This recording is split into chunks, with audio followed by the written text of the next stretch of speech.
संत शिरोमणि आचार्य श्री 108 विद्यासागर जी महाराज एवं आचार्य श्री 108 समय सागर जी महाराज के परम प्रभावक शिष्य मुनि श्री 108 अरह सागर जी महाराज के मुखारविंद से मुखरित मंगल प्रवचन श्रवण कीजिए प्रतिदिन 7 बजे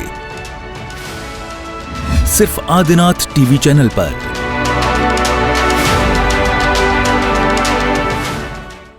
राजस्थान के किशनगढ़ का Tilak stone and arts private limited, जो अपनी चमक दमक के लिए प्रसिद्ध है, जहां पर मिलता है हर प्रकार का उच्च क्वालिटी का मार्बल एवं उससे बने उत्पाद, ऐसे ही तिलक ग्रुप परिवार को सौभाग्य मिला है परम पूज्य मुनि श्री अरह सागर जी महाराज के प्रवचन का पुण्यार्जक बनने का। ये एक ऐसा परिवार है जो समाज एवं संत सेवा में हमेशा अग्रसर रहता है और इसकी सेवाएं भी हमेशा उपलब्ध रहती हैं। इस कार्यक्रम के पुण्यार्जक हैं स्वर्गीय श्री ताराचंद जी प्रेमलता जी गंगवाल की पुण्य स्मृति में प्रवीण, संजय, राजीव, ऋषिका, शाश्वत एवं विधान गंगवाल तिलक ग्रुप और तिलक मार्बल परिवार किशनगढ़ राजस्थान के सौजन्य से। वेबसाइट www.tilakstonearts.com, संपर्क सूत्र 9319374633, ईमेल sales@tilakstonearts.com। इस कार्यक्रम के पुण्यार्जक हैं स्वर्गीय श्री ताराचंद जी प्रेमलता जी गंगवाल की पुण्य स्मृति में प्रवीण, संजय, राजीव, ऋषिका, शाश्वत एवं विधान गंगवाल तिलक ग्रुप और तिलक मार्बल परिवार किशनगढ़ राजस्थान के सौजन्य से।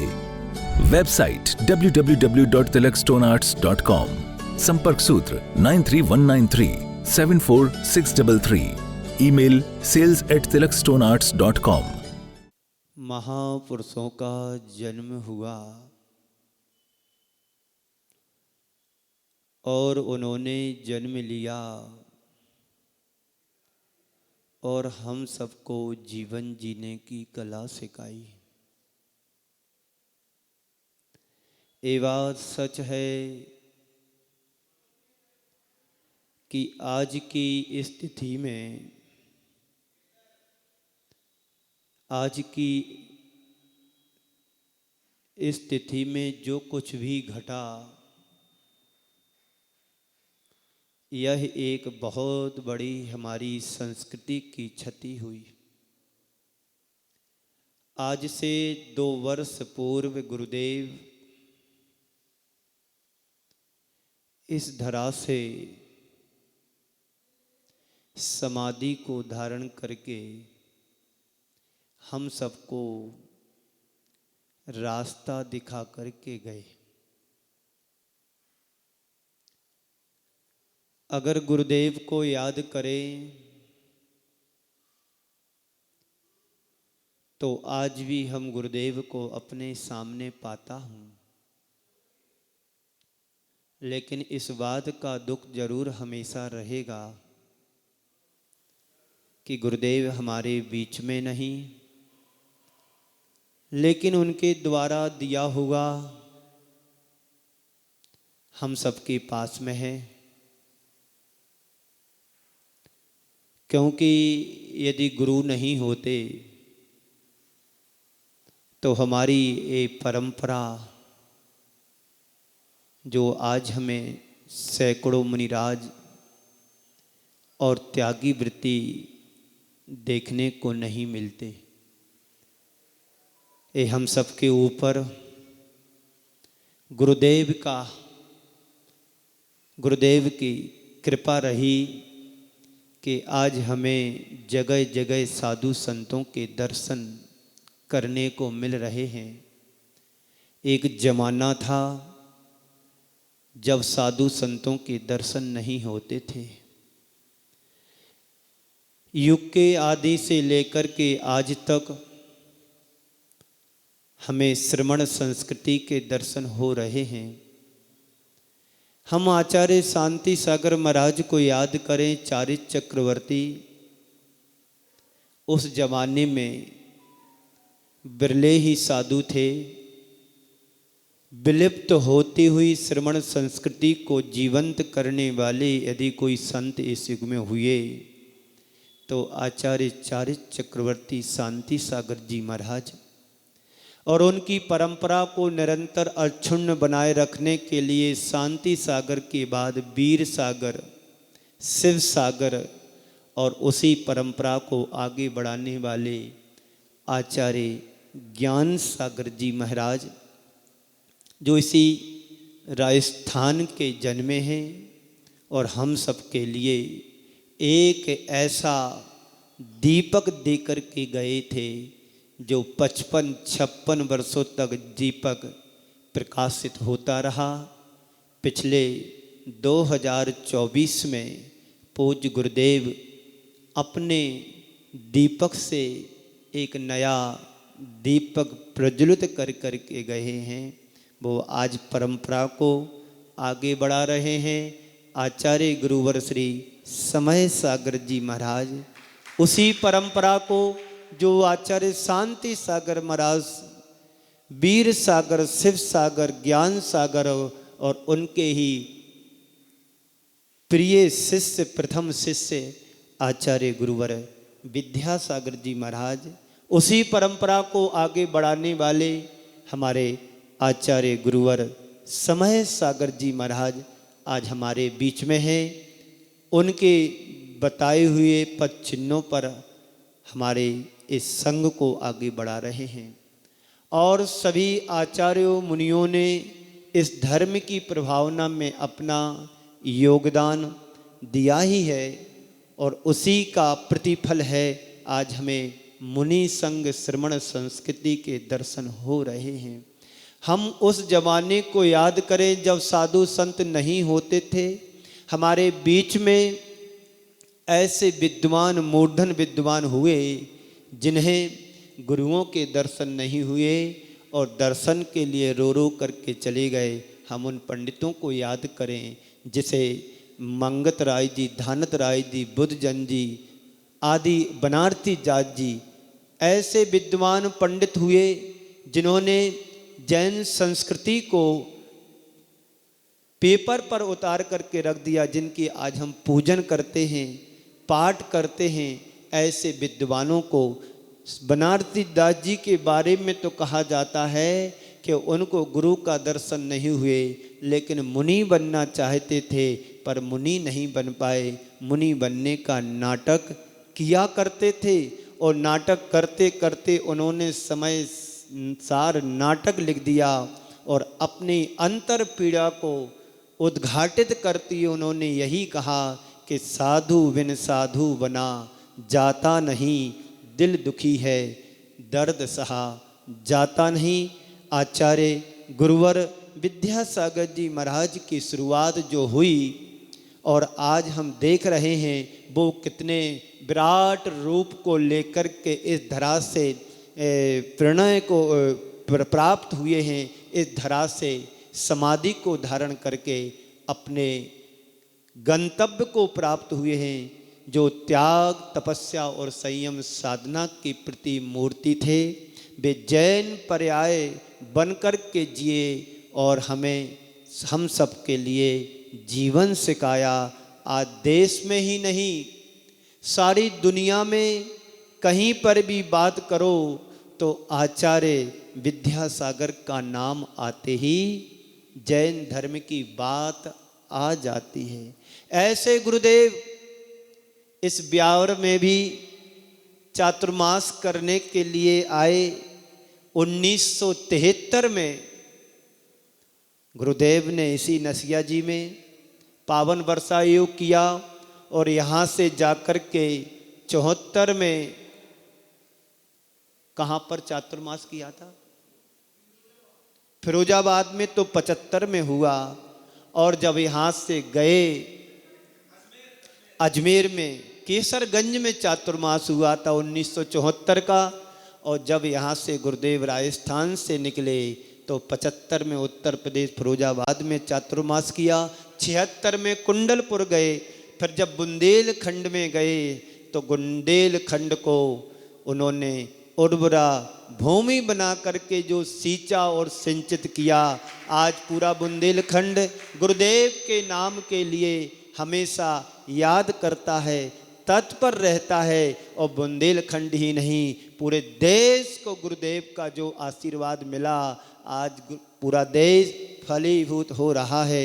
ऐसे गुरुदेव को हम सभी आज की इस पावन तिथि में याद कर रहे हैं। ऐसे गुरुदेव की छत्र छाया हम सबके ऊपर बरसती रही और जहाँ पर भी गुरुदेव रहें वहाँ से हम सबको आशीर्वाद देते रहें, ताकि ये जिन शासन की बागडोर आगे तक चलती रहे, आगे तक जिन शासन श्रवण संस्कृति बढ़ती रहे।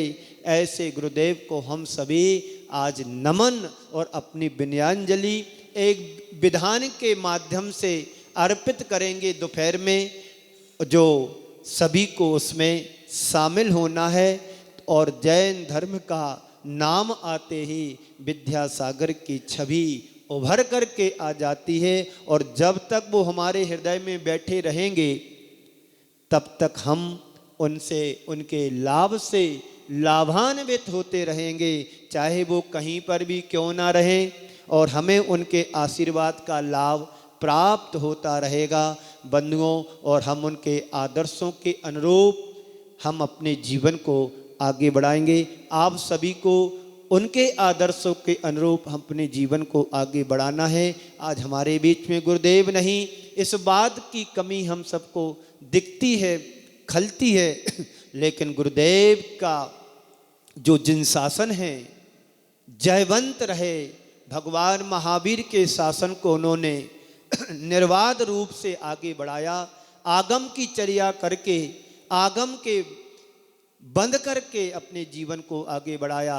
ऐसे गुरुदेव हजारों सूरज भी उनके सामने फीके पड़ जाते हैं, उनके ज्ञान के सामने फीके पड़ जाते हैं। जब ऐसा कहा जाता है, पंडित फूलचंद जी सिद्धांत शास्त्री जी के बारे में कहा जाता है कि उनका नमोकार मंत्र के 5 पदों में से 3 पदों से विश्वास उठ गया था। उन्हें पंडित जगन मोहन लाल जी शास्त्री जी ने कहा कि जाओ अजमेर में गुरुदेव विद्यासागर जी महाराज कोई संत विराजमान हैं, एक बार उनका तुम आशीर्वाद उनको दर्शन करके आओ। वो चल करके आए, जैसा उनने सुना था उनसे ही कहीं अधिक उन्होंने उनके दर्शन करके पाया, और दर्शन करके, दर्शन का लाभ लेकर के उन्हें लगा कि आज भी पंचम काल में 5 परमेष्टि हो सकते हैं। और उनका श्रद्धान वापस लौटा, और नमोकार मंत्र के 5 पदों पर उनका विश्वास जम गया। और विश्वास क्या जमा, 5 पदों का नमोकार मंत्र को जपने लगे। और उन्होंने जैन गजट के संपादकी में एक लेख निकाला था, एक नए नक्षत्र का उदय, एक नए नक्षत्र का उदय। बंधुओं, वो गुरुवर विद्यासागर जी महाराज थे जिनके दर्शन करने के लिए देव लोग भी स्वर्ग से नीचे आते थे। मैंने तो कई बार उनके चरणों में रह कर के देखा, वो लेटे हुए जरूर रहते थे, लेकिन हाथ जोड़ करके अकृत्रिम चैत्यालयों की वंदना करते थे। बार बार हाथ नीचे भी आ जाते थे तो हाथ ऊपर करके ऐसे नमस्कार नींद में भी करते रहते थे।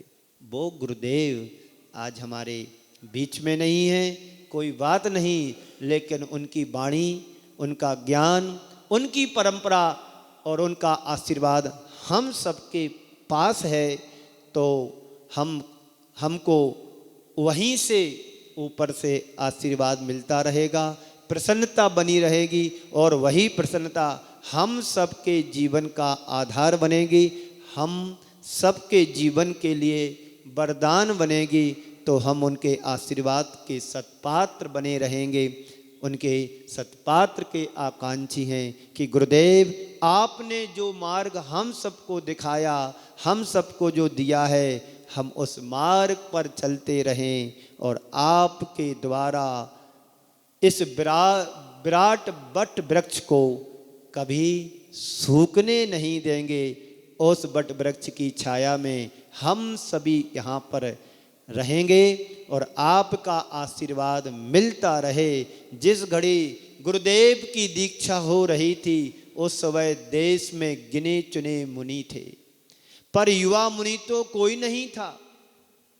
और आप लोग तो शायद उस दीक्षा के साक्षी रहे होंगे, ब्यावर वाले, अजमेर वाले, नसीराबाद वाले, पूरे राजस्थान के अंचलवासी, जब गुरुदेव की दीक्षा हो रही थी, जो भी मुनि थे उस जमाने में बूढ़े पुराने थे, बड़े ज्ञानी थे, साधक थे। जो पंडित होते थे वे साधु नहीं बनते थे, और जो साधु होते थे वो पंडित नहीं होते थे। लेकिन गुरुदेव ने जो दीक्षा ली वो भरी जवानी में ली। 22 वर्ष की उम्र में आचार्य गुरुवर विद्यासागर जी बने। ज्ञान का सागर ही विद्या के सागर में ढला है। समझ रहे ना? ज्ञान का सागर ही विद्या के सागर में ढला है। अमृत वही है, प्याला बदला है। अमृत वही है, प्याला बदला है। ये युग की पहली घटना हुई, और दीक्षा भी एक ऐसे मुनि से ली जो ज्ञानी भी थे और पंडित भी थे। दोनों चीजें एक साथ थी, और ये दोनों चीजें ज्ञान सागर की विद्या के सागर में समा गई। इसलिए कहा जाता है ज्ञान का सागर ही विद्या के सागर में ढला है। अमृत वही है, बस प्याला। एक नए युग की शुरुआत हुई। आचार्य महाराज की जो आज दीक्षा के बारे में हम सुनते हैं, उनके समाधि के बारे में सुनते हैं, बड़े रोंगटे खड़े हो जाते हैं। आप सबने वीडियो देखी होगी उस समय की। गुरुदेव अपने आप में कितने सावधान थे। इतनी बड़ी बीमारी होने के बाद भी वो विचलित नहीं थे, अपने आप में अचल थे, स्थिर थे। सब लोग देख रहे थे। अब सूर्य अस्त हो रहा है, इसलिए किसी ने कहा है अस्त हो रहे ज्ञान सूर्य ने, सोचा था एक दिन की शाम। अस्त हो रहे ज्ञान सूर्य ने, सोचा था एक दिन की शाम। मेरे ढल जाने के बाद कौन करेगा मेरा काम। ये आचार्य ज्ञान सागर जी महाराज अपने भावों को अभिव्यक्त कर रहे थे। कह रहे थे अब ज्ञान का सूर्य अस्त हो रहा है, मेरे जाने के बाद कौन करेगा काम। तो दूसरा सूर्य उदित हुआ। उनके जाने के बाद विद्या का सागर सूरज के बनकर के आया। हम सबको ज्ञान का प्रकाश दिया, चारित्र का प्रकाश दिया, सब कुछ दिया। जो कुछ गुरुदेव ने दिया वो संसार में कोई दूसरा संत नहीं दे सकता। हम सब बड़े उपकारी हैं गुरुदेव के, जिन्होंने एक अल्प उम्र में इतना बड़ा कीर्तिमान स्थापित कर दिया। शिक्षा के क्षेत्र में प्रतिभा स्थली ज्ञानोदय तीर्थ बना करके गए। एजुकेशन के लिए और मेडिकल के लिए सागर मध्य प्रदेश में भाग्योदय तीर्थ क्षेत्र की स्थापना कराई। एक गुरुदेव का योगदान, और बेरोजगारों के लिए रोजगार दिलाने के लिए ऐसा प्रकल्प खड़ा किया जिसे हम हथकरघा के रूप में जगह जगह देख रहे हैं। जेलों में भी गुरुदेव के आशीर्वाद से हथकरघा जैसे केंद्र चल रहे हैं। आज हमारा देश स्वदेशी बन रहा है। गुरुदेव बार बार कहते थे हम स्वदेशी हैं, स्वदेश के हैं तो स्वदेशी ही बने, विदेश का वस्त्र ना पहने, विदेश की कोई चीज आयात ना कराएं। अपना देश इतना समृद्धशाली है, इसमें सब कुछ समाहित है। ऐसी गुरुदेव की उदात्त भावना थी। आज गुरुदेव की उन सारे प्रकल्पों को पूरा संघ आगे बढ़ा रहा है। गुरुदेव ने चेतन कृतियों को जितना संभाला, उससे कहीं अचेतन कृतियों को निर्माण करा करके आज हमारे पास ऐसे हजारों हजार वर्ष के लिए अनेक क्षेत्रों का निर्माण हो रहा है, हो चुके हैं। अमरकंटक जैसे स्थल पर, अमरकंटक जैसी जगह पर जहाँ पर जैन समाज का एक भी घर नहीं है, वहाँ पर विशाल काय मंदिर का निर्माण करा करके, पंचकल्याण करा करके उस क्षेत्र को बना दिया जिसे सर्वोदय के नाम से जाना जाता है। गुरुदेव ने नेमावर में भी त्रिकाल 24 का निर्माण करा करके 25 मंदिरों का एक विशाल क्षेत्र का निर्माण किया। और कुंडलपुर का तो बात कहना ही क्या, जो जीर्ण क्षीण अवस्था में बड़े बाबा का मंदिर हो रहा था, उसी मंदिर की परिकल्पना को आज देखते हैं तो देखते ही बनता है। ऐसे विशाल कीर्तिमान गुरुदेव ने खड़े किए, जो हजारों हजार वर्ष तक गुरुदेव को, जिन शासन को याद करेगी हमारी आने वाली पीढ़ी, आने वाली संस्कृति, आने वाली संतति।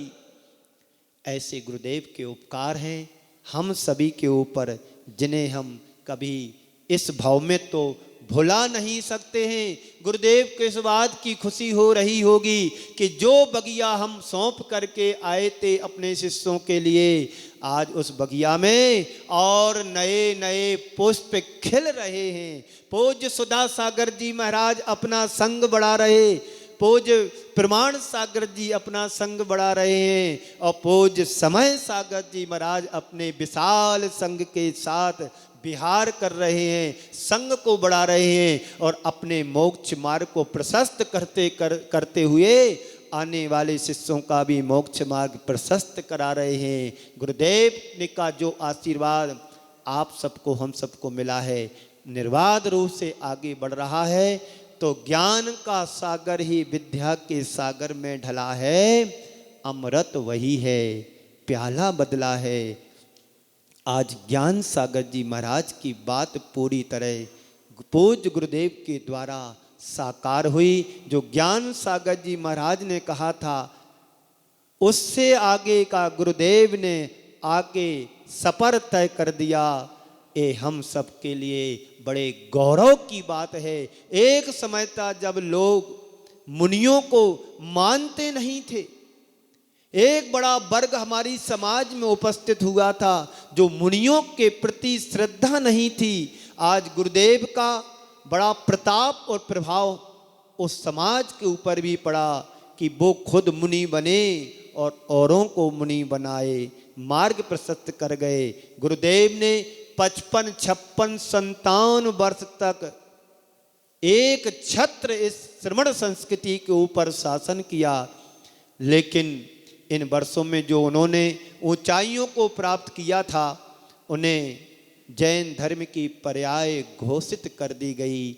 आज अगर जैन धर्म की चर्चा करो तो विद्यासागर की बात आ जाती है, और विद्यासागर का नाम लेते ही जैन धर्म की बात प्रकट हो जाती है। ये अपने आप में एक अद्भुत घटना है। फिर गुरुदेव ने बाल ब्रह्मचारी मुनि संघ का विस्तार किया, निर्माण किया। पहले मुनि मिलते थे तो वृद्ध मिलते थे, लेकिन आज जो मुनि मिलते हैं काले वाल वाले मिलते हैं। ये गुरुदेव का उपकार हम सबके ऊपर बड़ा प्रभावशाली बना।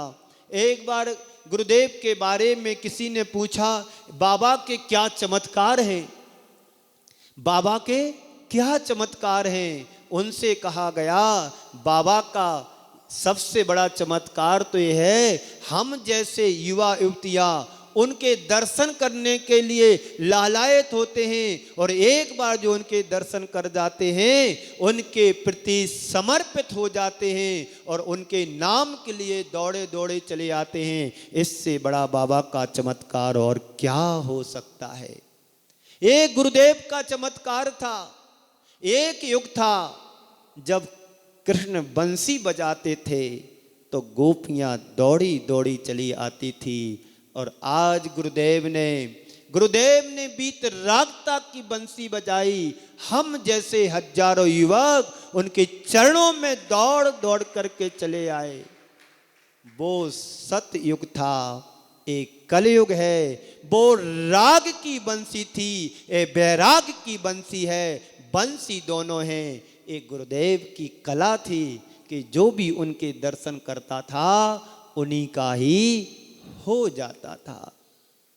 बंधुओं, ये अपने आप में एक अजूबा है। सन 1994 में गुरुदेव के चरणों में अजित जोगी उस समय मध्य प्रदेश कांग्रेस के अध्यक्ष हुआ करते थे। वे गुरुदेव के चरणों में दर्शनार्थ अमरकंटक आए। उन्होंने पूछा जो मैंने अभी कहा कि बाबा के क्या चमत्कार हैं, बाबा के क्या चमत्कार हैं। तो उनसे कहा, बिना जिन बाबा को देखकर सब कुछ छोड़ने को तैयार हो जाते हम जैसे युवा, यही बाबा का सबसे बड़ा चमत्कार समझना। मैं समझता हूं आज गुरुदेव का जन्म नहीं हुआ होता, गुरुदेव इस धरा पर नहीं आए थे, गुरुदेव कर्नाटक से चल कर के जयपुर अजमेर नहीं आए होते और गुरुदेव को ज्ञान का सागर नहीं मिला होता तो आज इस श्रवण संत की शायद विलुप्त होती हुई दिखाई देती। क्योंकि कोई ऐसे संत नहीं थे जो इस मोक्ष मार्ग को आगे बढ़ा सके। जब जब इस धरा पर अंधकार छाया तब तब कोई ना कोई सूर्य उदित होकर के जरूर आया। इस धरा पर जब जब अंधकार आया तब तब कोई ना कोई युग पुरुष जन्म लेकर के जरूर आया। मुझे लगता है गुरुदेव का जन्म स्वयं के लिए नहीं हुआ होगा, गुरुदेव का जन्म तो हम जैसे अनगढ़ अज्ञानियों के लिए हुआ होगा। क्योंकि गुरुदेव नहीं होते तो आज ये श्रवण संत की जो हजारों की संख्या में आज साधु संतों को तुम दर्शन पा रहे हो, उनका लाभ ले रहे हो, एक गुरुदेव की ही देन है। आज कोई भी साधु हो गुरुदेव के आशीर्वाद से किसी न किसी रूप में जुड़ा जरूर है। चाहे ब्रह्मचारी अवस्था से जुड़े हों, चाहे क्षुल्लक अवस्था से जुड़े हों, चाहे एलक अवस्था से जुड़े हों और चाहे उनसे मुनि दीक्षा लेने का सौभाग्य प्राप्त क्यों ना हुआ हो, गुरुदेव के आशीर्वाद से सभी जुड़े हैं। और जो पिच्छी नहीं ले पाए, जो व्रतों को लेकर के जीवन को आगे बढ़ा रहे हैं, उनकी तो हजारों की संख्या है। 20वीं सदी में मुनि धर्म का परिवर्तन का श्रेय जाता है तो चारित्र चक्रवर्ती शांति सागर जी महाराज को जाता है, जिन्होंने अपने त्याग और तपस्या के बल पर संपूर्ण भारत वर्ष में मुनियों का मार्ग खोला, मुनि धर्म का परिवर्तन किया और उसे पल्लवित करने का श्रेय अति किसी को जाता है तो आचार्य गुरुवर विद्यासागर के लिए जाता है। काश वो नहीं होते तो हम और आप कोई यहाँ पर नहीं होते, गुरुदेव को याद करने वाले भी नहीं होते। जब गुरुदेव नहीं होते तो हम किसको याद करते? सब लोग मुनि विरोधी बन गए होते। ये हमारा आप सबका परम सौभाग्य है कि हमें ऐसे गुरुदेव की छत्र छाया मिली, वो भी इसी काल में, पंचम काल में। पंडित जगन मोहन लाल जी शास्त्री जी ने 1993 में रामटेक में आचार्य पदारोहण दिवस के अवसर पर उन्होंने सुनाया था कि जब श्री कृष्ण की बंसी बजती थी तो गोपियां उनके इर्द गिर्द घूमने लगती थी, उमड़ पड़ती थी। आज हम उसे ही साक्षात रूप में देख रहे हैं, वो भी बदलते हुए स्वरूप में। वो राग की बंसी थी, ये वैराग की बंसी है। वो राग की बंसी थी, ये वैराग की बंसी थी। वह द्वापद युग था, यह कलयुग है। इसमें बड़ा अंतर पाया गया है। ये उनके महान व्यक्तित्व का एक छोटा सा उदाहरण आपके सामने है। देखिए, उस युग में 80 के दशक में भारत में जैन समाज में पंडितों का बोलबाला था, राज्य था। धीरे धीरे 1990 के दशक में वो परिवर्तन हुआ और मुनियों का प्रभाव पड़ा। पंडित कैलाश चंद जी सिद्धांत शास्त्री ने जब पहली बार गुरुदेव के दर्शन किए और उनकी वंदना की प्रतिक्रिया को जैन गजट की संपादकी में लिखा। जैन संदेश भारत का एक प्रतिष्ठित पत्रिका थी, आज भी है। उस समय पंडित कैलाश चंद जी सिद्धांत शास्त्री जी उनके संपादक थे। मूल चंदी लोहाड़िया जी के आग्रह से वे ब्यावर में, यहीं की बात है, पंडित मूल चंदी लोहाड़िया जी के आग्रह से वे ब्यावर में गुरुदेव के दर्शन के लिए आए और दर्शन करते ही उनसे इतने अभिभूत हो गए और उन्होंने दर्शन के बाद जो प्रतिक्रियाएं लिखी, उन्होंने लिखा, मेरी तो मुनियों के प्रति श्रद्धा उठ चुकी थी। मैं नमोकार मंत्र के 2 ही पदों को याद करता था। नमोकार नमोकार मंत्र के नमो अरिहंताड़म नमो सिद्धाड़म मात्र पद को ही पढ़ता था। लेकिन जब से मैंने आचार्य गुरुदेव श्री विद्यासागर जी महाराज के दर्शन किए तो नमोकार मंत्र के 5 पद मुझे सार्थक दिखने लगे। ये ब्यावर नगर की घटना है। देखिएगा गुरुदेव का चमत्कार क्या था। जिन विद्वानों के, जिन पंडितों का श्रद्धा नमोकार मंत्र के पदों से हट जाए और पुनः स्थापित हो जाए, कोई चमत्कार नहीं, ये तो तीर्थंकर भगवंतों जैसा चमत्कार रहा होगा। मैं अपने उन मित्रों से कहना चाहता हूं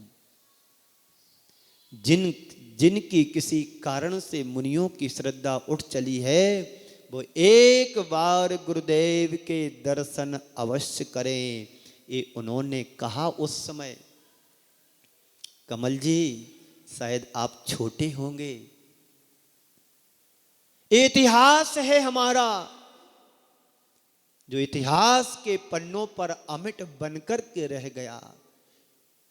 गुरुदेव की जरूरत हम सबको थी, लेकिन होनी को कोई टाल नहीं सकता है। आज गुरुदेव 2 वर्ष पूर्ण हो गए हैं तिथि से, और हम लोग आज दोपहर में विद्या गुरु विधान करेंगे और उनको हम सुनेंगे, देखेंगे और उनके लिए हम क्या दे सकते हैं। जिन्होंने हमको सबको दे दिया, उन्हें हम क्या दे पाते हैं। उन्होंने हमको एक फूल दिया है, हम उनको एक पंखुड़ी भी नहीं दे पाए। बंधुओं, मुझे पूर्ण विश्वास है उनकी धारणा अवश्य बदलेगी और बदल चुकी है। ये उद्गार अपने निबंध में पंडित कैलाश चंद जी सिद्धांत शास्त्री जी ने लिखे थे। और एक घटना 1985 में खुरई मध्य प्रदेश में बाचनाक के समय गुरुदेव ने हम लोगों को, मतलब जो उस समय साधु संत थे, उस समय सुनाया था और ये भी कहा था गुरुदेव ने, काश आज आचार्य विद्यासागर जी नहीं होते तो सारी जैन समाज मुनि विरोध हो गई होती। ये पंडित जी ने खुरई की वाचना में सुनाया था।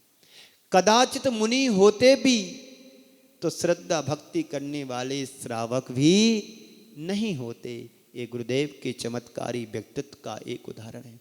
गुरुदेव के बारे में कुछ कहना ऐसे ही है जैसे समुद्र की गहराई को नापने के लिए एक सूतली में नमक की ढेली बांध करके डालो, वो नीचे तो चली जाएगी लेकिन गहराई को नापना बड़ा मुश्किल है।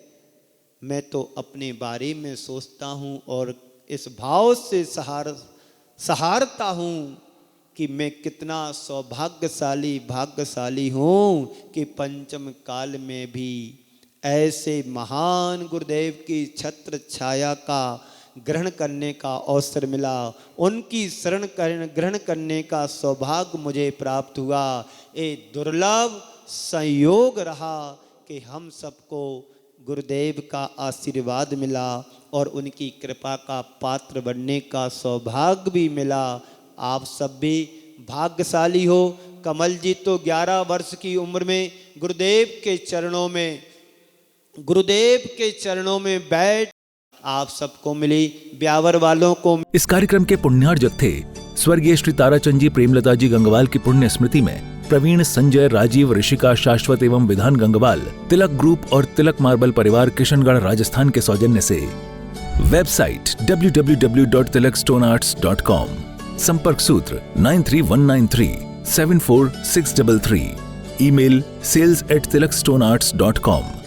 संत शिरोमणि आचार्य श्री 108 विद्यासागर जी महाराज एवं आचार्य श्री 108 समय सागर जी महाराज के परम प्रभावक शिष्य मुनि श्री 108 अरह सागर जी महाराज के मुखारविंद से मुखरित मंगल प्रवचन श्रवण कीजिए प्रतिदिन 7 बजे सिर्फ आदिनाथ टीवी चैनल पर।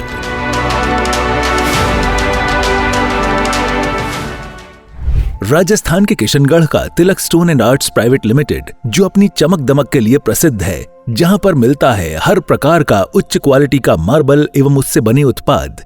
ऐसे ही तिलक ग्रुप परिवार को सौभाग्य मिला है परम पूज्य मुनि श्री अरह सागर जी महाराज के प्रवचन का पुण्यार्जक बनने का। ये एक ऐसा परिवार है जो समाज एवं संत सेवा में हमेशा अग्रसर रहता है और इसकी सेवाएं भी हमेशा उपलब्ध रहती हैं। इस कार्यक्रम के पुण्यार्जक हैं स्वर्गीय श्री ताराचंद जी प्रेमलता जी गंगवाल की पुण्य स्मृति में प्रवीण, संजय, राजीव, ऋषिका, शाश्वत एवं विधान गंगवाल, तिलक ग्रुप और तिलक मार्बल परिवार किशनगढ़ राजस्थान के सौजन्य से। वेबसाइट www.tilakstonearts.com, संपर्क सूत्र 9319374633, ईमेल sales@tilakstonearts.com।